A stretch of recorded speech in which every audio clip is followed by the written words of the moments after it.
Je vous salue dans le nom précieux de notre Seigneur Jésus-Christ. Bien-aimé de Dieu, le Seigneur t'a réveillé ce matin et t'a prêté son souffle. Tu as toutes les raisons de lui dire ta reconnaissance. Et moi, je dis merci au Seigneur ce matin pour le réveil qu'il m'a accordé. Alors mon frère, j'aimerais nous exhorter ce matin sur l'attachement aux choses d'en haut. L'apôtre Paul dira aux Colossiens chapitre 3, le verset 1, le verset 2. « Si donc vous êtes ressuscités avec Christ, cherchez les choses d'en haut, où Christ est assis à la droite de Dieu. Affectionnez-vous aux choses d'en haut et non à celles qui sont sur la terre. » Bien-aimés de Dieu, affectionnons-nous aux choses d'en haut, pensez aux choses spirituelles, aux choses invisibles. Et l'apôtre Paul dira aux Corinthiens, dans 2 Corinthiens chapitre 4, verset 18, que c'est, et il le dit, je vais le lire, dans le verset 17 à 18, il dit « Car nos légères afflictions du moment présent produisent pour nous, au-delà de toute mesure, un poids éternel de gloire, parce que nous regardons non point aux choses visibles, mais à celles qui sont invisibles. Car les choses visibles sont passagères et les invisibles sont éternelles. » Bien-aimé, les choses visibles, les choses que tu vois, que tu touches aujourd'hui sont éphémères et sont passagères, mais les invisibles sont éternels. Alors, je te donne un exemple de ce que la Bible nous a révélé, et ça, l'apôtre Paul le dit, la couronne, une couronne incorruptible. Dans 1 Corinthiens chapitre 9, verset 25, l'apôtre Paul révèle quelque chose. Il dit, ceux qui courent dans un stade courent pour remporter un prix. Courez de manière à le remporter. Tous ceux qui combattent, verset 25 de 1 Corinthiens chapitre 9, il dit, tous ceux qui combattent s'imposent toute espèce d'abstinence et ils le font pour une couronne corruptible.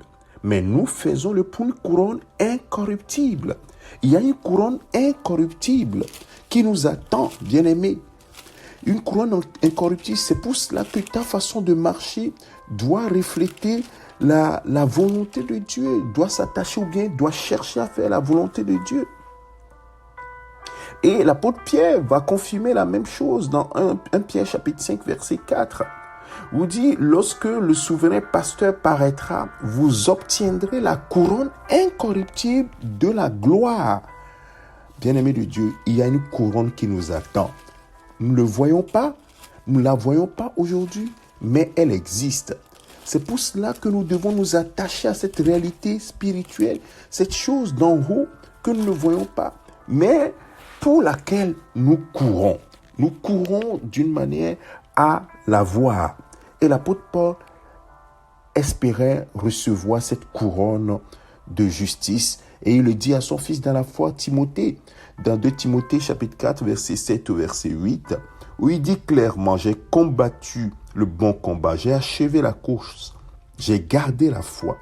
Désormais, la couronne de justice m'est réservée. Le Seigneur, le juste juge, me la donnera dans ce jour-là, et non seulement à moi, mais encore à tous ceux qui auront aimé son avènement. Bien-aimé de Dieu, cette couronne t'attend, m'attend. Est-ce que tu vas courir pour la couronne corruptible de ce siècle, de cette terre, des choses qui sont éphémères, ou bien tu vas courir pour une couronne incorruptible que le Seigneur te réserve, une chose invisible, mais qui est une réalité?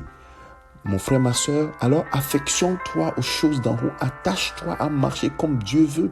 Les choses de cette terre passeront, mais la parole de Dieu ne passera pas. Elle sera éternelle. Attache-toi à la parole de Dieu. Attache-toi à discerner quelle est la volonté de Dieu, ce qui est bon, agréable et parfait au Père. Et le Saint-Esprit est là pour t'aider.